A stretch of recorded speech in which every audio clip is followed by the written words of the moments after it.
leadership and priding yourself in taking the guys under your wing. How much did you enjoy seeing Tyrese succeed the way he did tonight? What did you like about what he did? I loved it. He's been on and off the whole season. I feel like he should be playing. The last couple of games that he's played, he's been amazing to watch, and he's been doing a great job. So, that's someone that as he got here, I felt like he had a lot of potential, and I felt like I needed to help him, and he's a hard worker, and he's showing up. You see what he did tonight. He has that potential, but sometimes you just gotta wait for your chance, for your turn. That's what he's been doing. He's been patient, and whenever his name is called, he shows up and he does a great job. Joel, on another note, I just learned that the Sixers Youth Foundation raised $250,000 on the sneakers that you donated and that your teammates donated, and Josh and Marjorie Harris are matching, so that's $500,000. How much does that mean to you to hear that you guys were able to raise that much for kids in the area? Oh, it means a lot. I'm big into helping people. To be in a position that we are, and to be able to raise that much money, and also for the owners to participate and help us. I think is big. I really appreciate it. Especially for me, like I always mention, being from Africa in general, that's been my goal. Since I got to the league, I want to help as much people as I can. It's nice to see us as a group do that. Thanks so much, Joel. Mark Narducci. Joel, you had told us the other day that you're hoping to get up to maybe 36, 38 minutes a game during the postseason. With that in mind, how do you feel you are at that point getting to that goal? And what would you like to see for yourself just for this final week? Just keep playing. Obviously the past couple of games, they've been low on minutes before we've been blowing our teams. So that's been great. But we just had 5 and 7. So tonight I kind of felt it a little bit. I just gotta take it day by day, and keep doing our job. Keep going to the gym. The main thing for me is to get stronger. Just being in the weight room, just keep lifting, just to get ready for the long postseason run. Thanks. Kai Carlin. Hey Joe, just kind of real quick going back to Tyrese. Whenever Ben is out, you guys always have issues kind of pushing the pace. But now that Tyrese was able to get in here tonight, what did you kind of think of him pushing the pace and kind of being like, okay, without Ben, now we have a guy like Tyrese push things? Oh, that's what we need. That's huge for us. Those easy baskets. Obviously, Ben does a great job of it, and I mentioned it before. When he doesn't play, it's not about defense. That's what we miss the most. Just that pace, and for Tyrese to come in and be able to do that. That helps us a lot. That helps our shooter. That helps me. We got a bunch of easy baskets, and so the game just becomes easier. And then what did you think of Tobias? It seemed like he's kind of getting off the slower starts offensively recently, but tonight he got off to a bad start for you guys tonight. So how important is that for you on offense? We needed him to.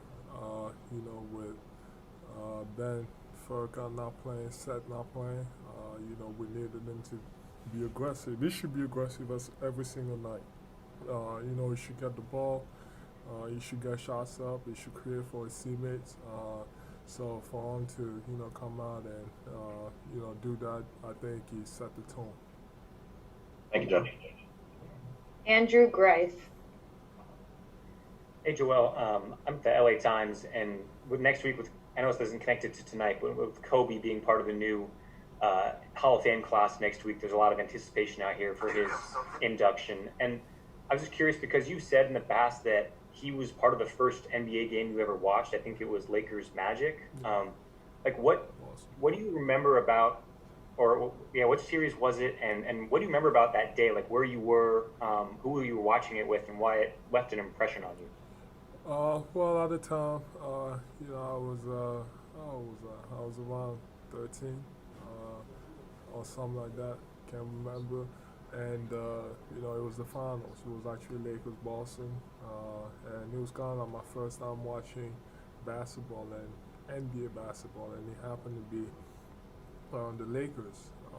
And you know, all I kept hearing was Kobe, and they won that year. So that was the first time I watched, and that was also when I fell in love with basketball, and that's why he became my favorite player. So, I mean, I would say that I'm probably here because of him.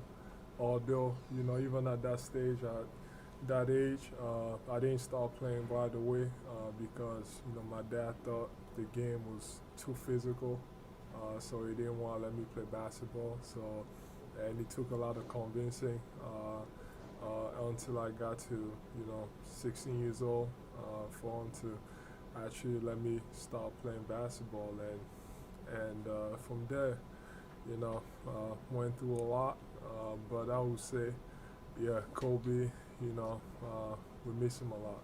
I miss him a lot. He was my favorite player, and even when you watch the way I play basketball and the moves that I've added, especially when it comes to fadeaways over both shoulders, and that comes from a lot of tapes on Kobe's game. So miss him a lot. Wish he was still here with us. Yeah, I was going to say a lot of international players say that it was hard to find tapes of him, to find highlights, to find games where they were growing up. That they'd stay up till 4:30 a.m. to watch a live game. Yeah. Like, what was your experience once you kind of understood who he was and that you liked his game? Like, how would you find? And this is the YouTube era. Would you just look him up on YouTube, or how were you finding his game? Even back then, it was still hard, and my parents, that were kind of tough. We had school nights, so we couldn't stay awake.